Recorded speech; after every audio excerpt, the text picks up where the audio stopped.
आणि पंतप्रधान नरेंद्र मोदी आज नाशिकमध्ये येत आहेत आणि त्यांच्या दौऱ्याच्या पार्श्वभूमीवर राज्यभरातून 12 बॉम्बशोधक पथकं नाशिकमध्ये दाखल झाली आहेत। नाशिक शहराला सध्या पोलीस छावणीचं स्वरूप आल्याचं दिसून येत आहे। स्वामीनारायण मंदिर परिसरातून याच परिस्थितीचा आढावा घेतलाय नितीन ओझा यांनी। देशाचे पंतप्रधान नरेंद्र मोदी आज महाराष्ट्राच्या दौऱ्यावर असून या दौऱ्याची सुरुवात नाशिक शहरातून त्यांची होणार आहे।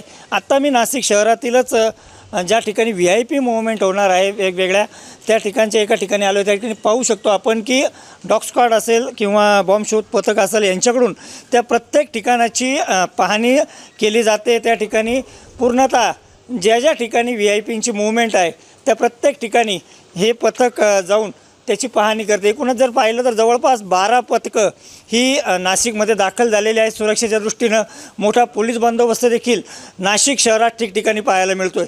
बॉम्ब शोध पथक असेल किंवा डॉग स्क्वॉड असेल यांच्या सहाय्याने ज्या ठिकाणी व्हीआयपी मूवमेंट होणार आहे, म्हणजे ज्या ठिकाणी मंत्री असतील, उपमुख्यमंत्री असतील, हे ज्या ठिकाणी जाणार आहेत त्या प्रत्येक ठिकाणाची पाहणी या ठिकाणी बॉम्ब शोध पथकाद्वारे डॉग स्क्वॉडच्या माध्यमातून केली जाते। आणि एकूणच जर पाहिलं तर नाशिक शहराला पूर्णतः पोलीस छावणीचं स्वरूप आल्याचं चित्र दिसून येतं आहे। देशाचे पंतप्रधान आज महाराष्ट्रात येतील। महाराष्ट्राच्या दौऱ्याची सुरुवात त्यांची नाशिकमधून होईल आणि या नाशिकमध्ये त्यांच्या दौऱ्याची जय्यत तयारी या ठिकाणी प्रशासनाकडून करण्यात आलेली आहे। मुख्यमंत्री असतील, दोन्ही उपमुख्यमंत्री असतील, यासह मंत्रिमंडळातील अनेक मंत्रीसुद्धा नाशिक शहरात दाखल झालेले आहेत आणि ज्या ठिकाणी हे मंत्री थांबलेले आहेत किंवा ज्या ठिकाणी त्यांची मूवमेंट असणार आहे त्या प्रत्येक ठिकाणची कसून तपासणी या ठिकाणी करण्यात येते। आणि एकूणच जर पाहिलं तर आज जवळपास 2 ते 2.5 तास देशाचे पंतप्रधान मोदी हे नाशिक शहरात असतील। त्यांचा रोड शो देखील या दौऱ्याच्या दरम्यान होणार आहे।